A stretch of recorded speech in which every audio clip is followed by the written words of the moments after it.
everyone. It's my pleasure, and I'm really honored to be here and share my ideas, my experience, and I will be as short as possible and as clear as possible because I have so many things what I want to tell, but I know that I don't have all day, all evening, and I know food and drinks are waiting. So, at start, I'm Sandra. I'm a young farmer from Latvia, small country in Baltic states. We are small, but it doesn't make us less important. I'm also a dairy farmer. I work together with my mother, and also we have one worker. It's quite challenging. Actually, this is the most challenging time. I need to be on field, I need to be on farm also, but I know how important it is to share my farm story and to represent young farmers from Latvia. And I know how important it is right now to be here. Also, right now, this day I was in SIJA's working group. SIJA is a council of young farmers in EU. They are a really huge organization and they represent a lot of countries in EU. And I like to work together with them. And also, I'm a project manager in Latvian Rural Advisory and Training Center. I work with projects to support local producers, local small farmers, business ideas, especially for rural youth.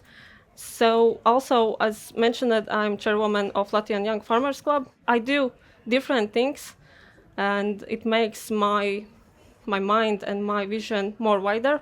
And I also like to use the information what I get to use an organization or to help farmers, especially young farmers. I will try to share my experience and what we do in our organization. We work a lot in Latvia with national level politicians and also in EU level. We see how important it is to start to work in EU level and then make pressure in national level ministry or politicians before we need to involve something in ministry working groups. I go to some politicians so they make more pressure to our minister. That's what makes my blood rushing because it is quite interesting and challenging to see the different methods of different organizations and politicians. But I have really great team. I work together with 5 board members. Well, we are 5 together, so there are 4 more.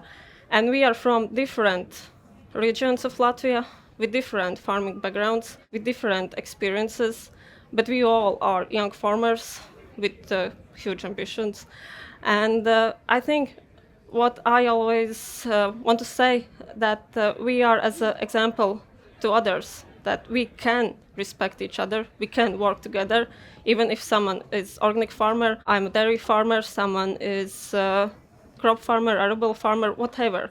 But we show that with discussions, with great solutions, and with respect to each other, we can make great solutions.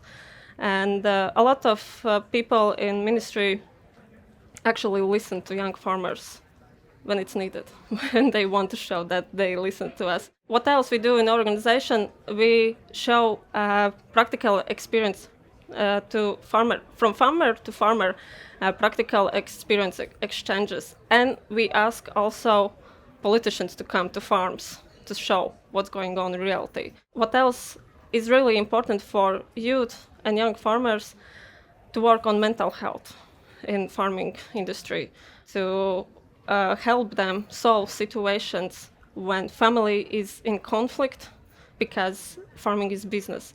And if you divide farming business from family, it's more easier, it's more calmer. But we see that generational gap is making some conflicts between families, between new generation and older generation.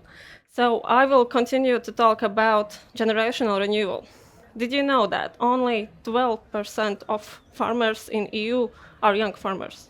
All the respect to others, but generational renewal is a huge topic to us everywhere. And I'm not talking only about farms and families, but I'm talking about those who are involved in politics, in institutions, in ministries, in universities, and everywhere else. It's not easy to work with so many different ages and generations, because everyone says we need young people, we support young people. Don't you see the projects for young people and so on? but not everyone is ready for young farmers. Not everyone wants to hear us. Not everyone wants to respect us because we have new ideas. Okay, we don't have a long time experience, but we are ready for that. We are ready to make mistakes and learn from them. And we want to see older generational as mentors, as advisors, with respect. And a lot of young farmers are made a lot of projects with modernization to make their farms more efficient and more sustainable. But I said it's not easy process. It's so hard. A lot of young farmers get rejections from banks, from financing institutions, because they see young farmers as a high risk group because we don't have experience. Yes, where did we get that if we are 20 years old? But it doesn't mean that we don't have a good business plan. We don't risk with our life or with our money, which we don't have a lot. So we make good business plans and we are ready to work on them, to work with innovations, with new technologies. A lot of farmers already do that. But let's be honest, let's make discussions about farmers and farming involving farmers. I see a lot of discussions where they are discussing about farming without farmers. And then we get some outcome. And what now? What we will do with that if there are now not farmers involved? And I have a lot of in my mind, but I will be ready to answer to the questions. But what I want to say, let's be honest to each other and let's be with reality check when we work on new discussions and when we will talk also about new CAP, what will happen after 2027. Let's start to talk about it right now, not in 2026 when everything will be too late. So let's respect each other and work together for better solutions, for better future to everyone, because young farmers isn't only farming, it's also new families, communities, local heritage, cultural heritage. It's more than just farming, and farming isn't only passion. We didn't came to be a farmer just to fill out the bureaucracy.